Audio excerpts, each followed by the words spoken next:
Welcome to the Accidental Business Owner podcast, the show that lifts the lid on what it really takes to grow, scale and successfully exit your business without losing your sanity, soul or savings. Real stories, raw lessons, proven strategies. Let's dive into this week's episode. Hello and welcome to the Accidental Business Owner podcast. As you can see, we're sat with a guest today and I'm delighted to be able to have a special guest with us to be able to do one of our interview episodes. We're joined today by Dougal Paver. And the reason I've invited Dougal to be able to come and have a conversation with us today is we are sat in our offices here in Warrington. We've been a client and a tenant here for about 6 years ago now. That we first moved here, and we were introduced to the concept that it was in need of a fresh lick of paint, that they were going to do some refurbishment work. Probably about a year ago, maybe 18 months ago, we first started having the conversation, and Dougal has been responsible for overseeing what has been a multi-million-pound spend on being able to completely oversee this entire building. But the reason I've invited him to join us today and to have this conversation is to be able to manage a multi-million-pound project with a considerable amount of different contractors at any one time on site, with a demanding set of tenants with various different requirements and needs, and how Dougal has been exceptional at being able to communicate and provide assurances that have kept contractors engaged and busy, and the progress to date has been really good, but also tenants to be able to satisfy concerns or frustrations along the way. And the essence of today's episode is all around that communication is key. It doesn't matter whether it's good news or bad news, it's about being able to keep people informed. So without further ado, Dougal, welcome to the Accidental Business Owner podcast. Thank you. Good to be here. Now, just before we went on air, I understand that this isn't your first rodeo. That although you've got, that your youthful looks are still with you, that you weren't always a project manager of a large multi-million-pound refurbishment. No, I wasn't. And in this context, I'm the project manager for the comms of this multi-million-pound project. No, I used to run a large public relations agency. We had an office in Manchester, one in Liverpool, one in London, and we looked after major national brands like M&S Simply Food, the National Lottery, large professional services firms, stockbrokers and lawyers, that sort of stuff. So I had more than 40 staff, and I ran that with colleagues for about 20 years. And then you've subsequently come into this as a result of leaving all of that life behind you. Yeah, I sold up to fellow shareholders, and I'd always had a real interest in regeneration and property, and for various reasons it fascinated me. So I kept a few of those clients and decided that I wanted to look after them from my home base, and that's now grown a bit, but I'm keeping tabs on that growth. I'm happy where I am. And all of my clients now are at some point in the regeneration space, whether that's funders, developers, contractors, or the rest of the supply chain. So property regeneration and the comms challenges around that, which are manifest, as you know, that's my daily bread. Okay, thanks very much for the context. Now let's get into it. Yeah. Because thankfully, and I wonder as to how much you feel that this has helped contribute towards the relationship that we've built through email until earlier today. Yeah. Having been on the other side of it and run your own business and had some customers and some suppliers and this and the other type of thing, I wonder how much of that was training for what I now experience as the comms manager and the comms connection. Yes, all of it. But funnily enough, the thing that I learned most from was when I was 19 years old and I'd left Nottingham Poly. I was doing a business studies degree there, and it didn't push me enough. I got really frustrated. So after one term I left because I wanted to be stretched, and my mum was really worried. Oh, what's he going to do now? So she wanted to keep me busy, and she saw an ad in the Liverpool Echo for a holiday rep. So I ended up for 8 months as a holiday rep in Salou near Barcelona. Wow. And one of the jobs was to manage the coach transfers, because our customers wouldn't fly in. They would come by coach from as far as Glasgow. Wow.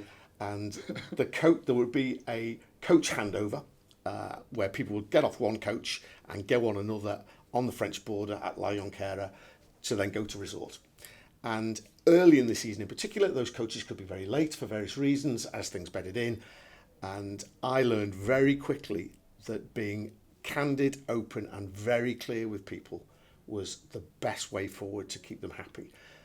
People are prepared to accept bad news as long as you're honest and clear and they understand the timescales. So I learned as a 19-year-old kid with a bus full of angry, tired Glaswegians that it was far better to say to them, guys, you're going to be here for 5 hours. We're going to lay on some sarnies. Here's a football. If you want a five-a-side match in the car park, come back here in 5 hours. They were far happier than that if you just dripped the pain every hour. Oh, we delayed another hour, guys, another hour. Clarity, consistency, honesty, openness is a real lesson when you've got a bunch of tired Glaswegians, let me tell you. Now, that then takes me into perhaps your former career, if you like, because you said that you've done brand awareness and you've done comms for some really big global, certainly UK brands, some of them global brands. How important was being able to that consistency of openness and transparency in corporate branding? Well, it's vital, and another word we should use there is authenticity. Your brand is what people say about you when you're not in the room. And so if you're not authentic and consistent in how you conduct yourself with your customers and your other stakeholders, that's going to jar with people, isn't it? If there's an inconsistency between what you say and their experience, then you've got a problem. Yeah. And that problem causes distractions, takes up management time, costs money.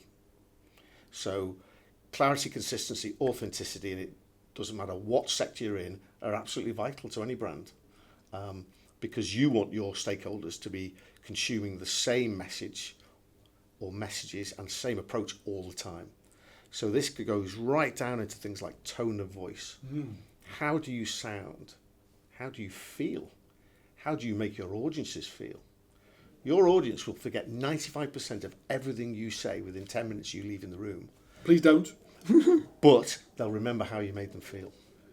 Absolutely so. Maya Angelou. Is that Maya Angelou? Maya Angelou, right. Yeah. Okay, she's on the reading list. Absolutely. 1922, I think it is. Right. So, isn't it fascinating? I spend a lot of time online now. I'm a little bit of a LinkedIn hangout. The amount of people, certainly in the last year or so, that have felt the need to tell them that we're authentic. This authenticity seems to be a buzzword right now. That if I add it to my marketing, it'll have in some form of sway with regards to people's opinion. Yeah. And yet the simple fact is that I was chatting to a videographer friend of mine who's actually responsible for helping us put this together earlier today, and I was saying that we are the most frugal, the most unforgiving, the most unsympathetic audience that perhaps we've ever been in time. There's no loyalty whatsoever left anymore. And it all comes down to that last experience that we have, rather than, we've had a bad experience today, but they've been good in the past. It just doesn't wash anymore, does it? No. People vote with their feet. They do. And authenticity is one of those things that if you have to say it about yourself, then you're not. Yes. It's like describing yourself as classy. Classy people would never describe themselves as that. If someone else wishes to confer that upon you, great, then you must be. So to say, I'm authentic, it's a red flag straight away. Absolutely. Start counting the cutlery, absolutely. So let's come to the project. Yeah.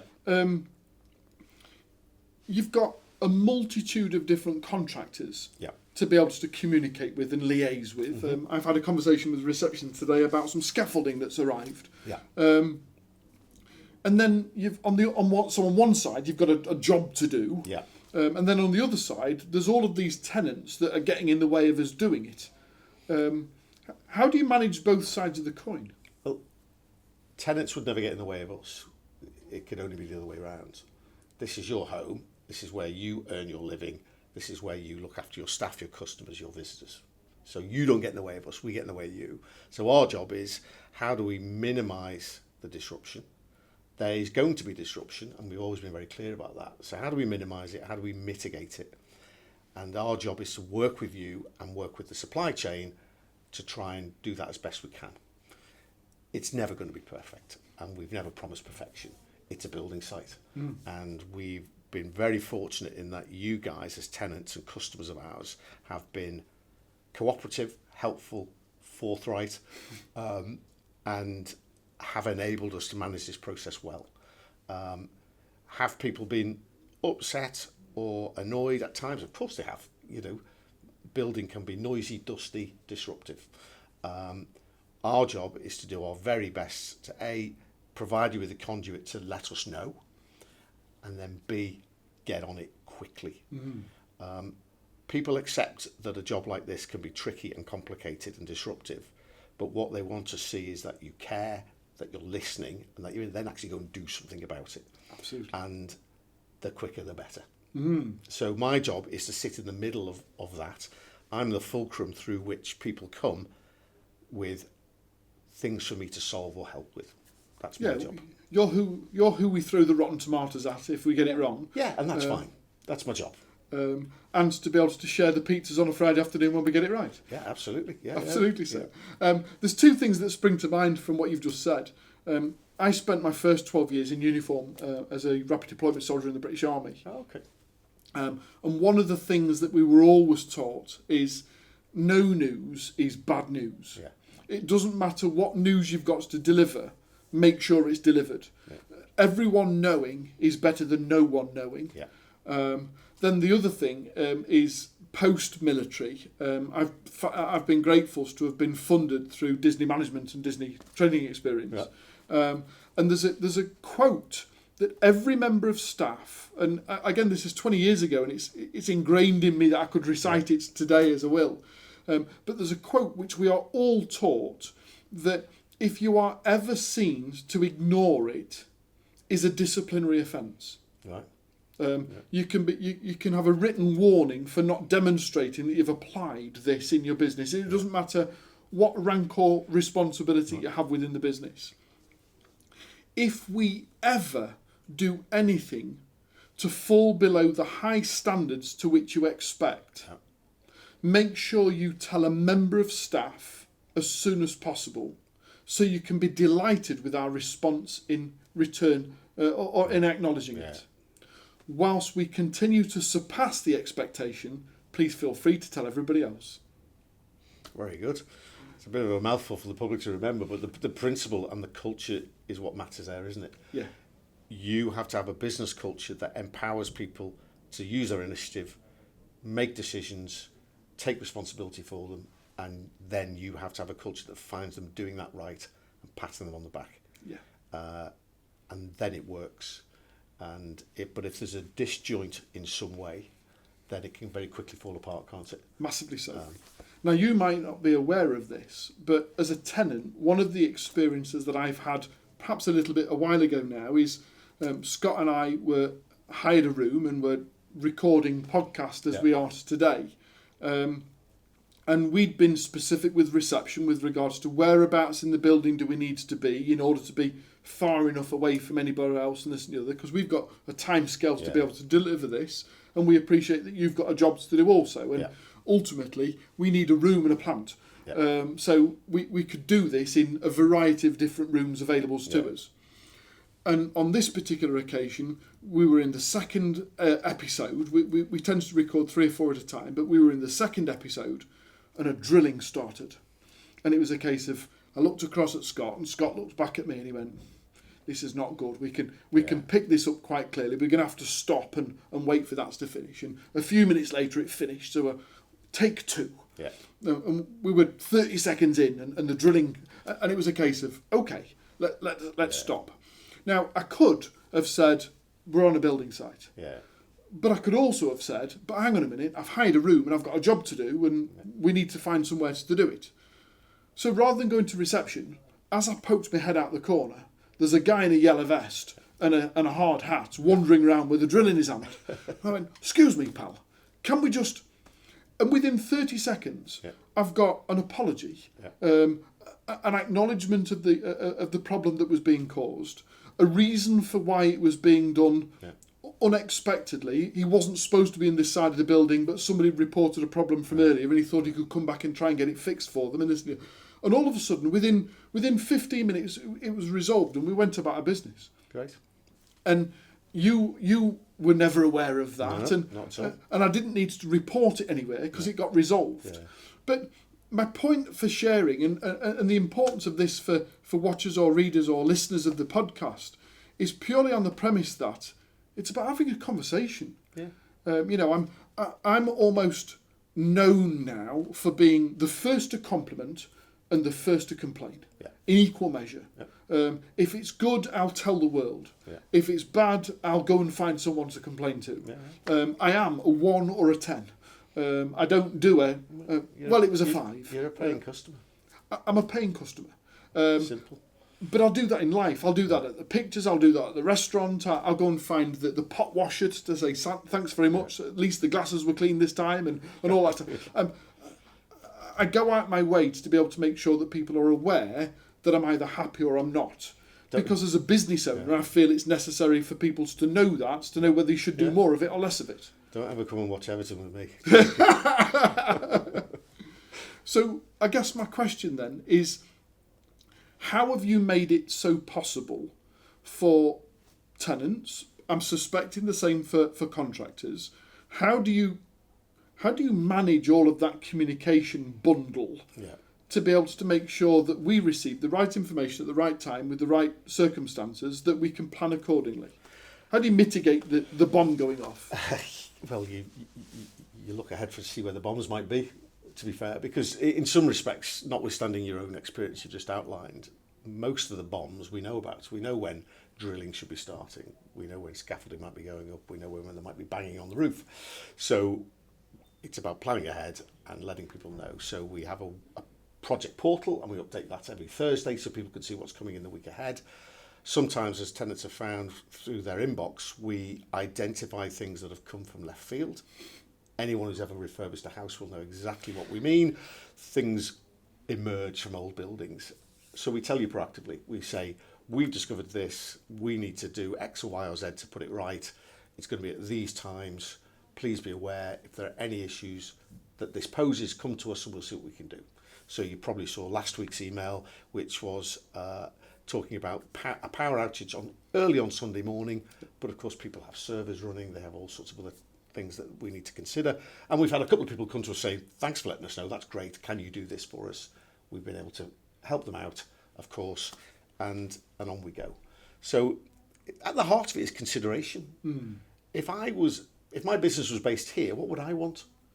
What level of communication would I want? From whom? What level of responsiveness? You put yourself in your customer's shoes, don't you? Or your audience's shoes. Of course you do. It's just good manners. Yeah. And isn't it interesting that certainly in my business experience over the last 14 years or so, I've found that so many people have forgotten to do that. That we're so concentrated with the blinkers on what I've got to try and achieve and my KPIs and my goals and my outlook, that we've forgotten to sit in somebody else's shoes and say, and how's it being received? And in some ways, that's back to the culture set from the top, isn't it? A good business will ensure that every member of staff knows that their primary role is to ensure that they have happy customers. You have to help them understand what part of their role contributes towards that. But everyone's there to make sure that customers finish the day happy with the service or the product you've given them. So that comes from the top, doesn't it? Yeah. And it's about living those values as opposed to just showing up and being a 9-to-5 values man. Yeah, and living those values is around sincerity as much as authenticity. I mean, they do say if you can fake sincerity, you've got it made. But really, people can see if you're sincere about this, can't they? They can see that you care and that you want to put things right. And that comes through in your flexibility, your responsiveness, your tone of voice, your cheerfulness, the seriousness with which you take things. The willingness to appear on a tenant's podcast. Well, that as well. But, if it's important to you as a customer, then it's important. End of discussion. There isn't a discussion to be had around degree of importance or any of that. It's important to you. What can I do to get to the end result you want. So, of course, one of the things you do is, well, what end result do you want? What will make you happy and give you satisfaction? I'll see if I can do it. Now, if you can't do it, the first thing you've got to do is say that. Yeah. I don't think I can be able to achieve that for you. Here's why. I can get some way down the line. Here's how and why. And find the compromise. Does that help? Would that be enough? Yeah. So, honesty is so important. People prefer that. They prefer clarity. In my job with developers, I manage a lot of public consultations around large, complex construction projects. And often at the pre-planning stage, where you go to a community and say, we want to deliver this in your community and we're going to seek planning permission. What do you think? What could we improve? What do you like? What don't you like? And I remember I managed for... I would imagine invariably there's a big resistance because most people don't like change. It depends where you are. Okay. It depends on the community in which you're in. A lot of communities see development as betterment. They see it as improving the streetscape, choice, opportunity. They see it as jobs for their families, that sort of stuff. So it depends where you are. But a great case study was I managed with a team of colleagues the public consultation for Everton Football Club's proposed stadium move to Walton Hall Park in North Liverpool. And as you can imagine, it was incredibly busy. And we were proposing to build a stadium on a park surrounded by different neighbourhoods. And so people, it being Liverpool, people were very forthright. Yep. And we had the club's position, and so we had to articulate that. And I had one little old lady who was very, very unhappy with the fact that I was telling her things she didn't want to hear.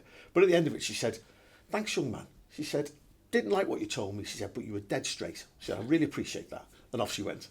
And you get that so many times from people that they far prefer candour, even if they don't like what they're hearing, than someone who's trying to tell them what they want to hear, but they're not really going to deliver it. Massively. Because that's not honest or sincere, is it? No, none whatsoever. And ironically, what I've got from all of your emails, from the portal updates and this and the other type stuff, we had an interview with a lady called Amanda on in season 1, who's a customer journey specialist. Oh, okay. And she specialises in being able to do client assessments and reviews to establish as to who is the ideal target client audience, and then to measure the experience of customer engagements to be able to guide them through a funnel to either attract new custom or retain the custom that you've got. And she's done it for NHS and Harley Davidson and some big brands type stuff, to look at loyalty and customer service. And I'll never forget, she said, one word different makes all the difference. Customer service is reactive and creating a customer experience is proactive. It's about being able to envisage what's likely to be a problem and then to be able to mitigate that or communicate that effectively and to come to some form of compromise, as opposed to wait for the complaints to come in. Or wait for the problem, because with building refurbishment, when you're dealing with an old building with lots of unknowns, sometimes that's just a fact of life. Stuff is going to appear from behind a row of bricks that you just weren't aware of. Yes. That pose issues that you have to deal with. Oh, there's plenty of skeletons in the wall here. Oh, I'm sure there are. So sometimes you don't have that luxury of a clean process where you can anticipate potential problems and mitigate them in advance. Yeah. You don't get that with refurbishing old buildings. No. So the key there is nimbleness. You've got to be right on your toes. And key to that is good communication. So we need the contractors and subcontractors to feed information to us promptly so that we can assess it and think, what does that mean for our customers here in the building? What do they need to know, if anything, about it? And what do we need to do for them as a consequence of dealing with this thing that's appeared from behind a row of bricks? Sure. So we don't have that luxury. Our journey is one with all manner of interesting pit stops that sometimes you hear about because you need to, sometimes we can just deal with it quietly and it's sorted. That's old buildings. Sure. But again, I think what I've taken from today and your kind time donated to us on the podcast is authenticity, sincerity, transparency, but the speed of communication and the manner in which it's communicated. Not we're going to do this, but this is why we're doing this and this is the impact it's going to have and this is the outcome that we're going to achieve. But just being open and honest. If there's one thing that you've reminded me of, it's that famous story with regards to the London Underground and why the trains were always late and what they were going to do about it. And they simply put the little signs up at the top to tell you how late it was going to be. Yeah. And it resolved the problem, because all people want is the truth. Like our Glaswegians in the car park in Spain at midnight playing football. Absolutely. It's, each half was 2.5 hours long. It was a long game of football, but they knew, so that was fine. Very much so. Yeah. So the suggestion, guys, is, and gals, obviously, but the suggestion quite simply is stop thinking about it from your perspective. Stop just looking at it from what you want to achieve, and just move perspective. Just sit in somebody else's seat for just 5 minutes and say, and who else needs to hear this? What do they need to hear? How do they need to hear that? What considerations do we need to put in place that they can become more on board and support the transition that's happening, to support the business, as opposed to be a grumbler or a complainer? And it's as simple as that. It's about communication. It's about the speed in which we communicate. And it's about being able to make sure that we get the right message to the right people at the right time that's of value to them, not simply steamrolling what it is that we want to peddle. I don't think I can say any more than that, really. Beautifully summed up. Dougal, it's been a real pleasure to have you with us today. Thanks Likewise. very much. You're welcome. Congratulations on what you've done so far, for both you and the team that you represent. Yeah, the team. It's for every gold medal winner. It wasn't me, it was all my team. But you're the representative of that we get to see and hear from. Yeah. So sincerest of thanks from one delighted tenant with the progress that's being made, Thank you. To somebody else that's been responsible for being able to accelerate the speed in which we're able to achieve what's going to be an iconic place. Good. I'll feed that back to the team. They'll want to hear that. I'm really excited about it. I guess my only nervousness is when Langtree then subsequently turn around and say, by the way, we've now spent all of this money. We've now got to recoup it back quickly. But nevertheless, that'll be a different podcast. Yeah. Sir, thanks very much for your time. You're welcome. Thank you. My pleasure. Thanks for tuning in to the Accidental Business Owner podcast with me, Jay Allen. If today's episode sparked a thought, challenged your thinking, or gave you a new tool to grow smarter, share it, rate it, and don't forget to subscribe so you never miss a moment of transformation. God bless, take care, and I'll see you again next week.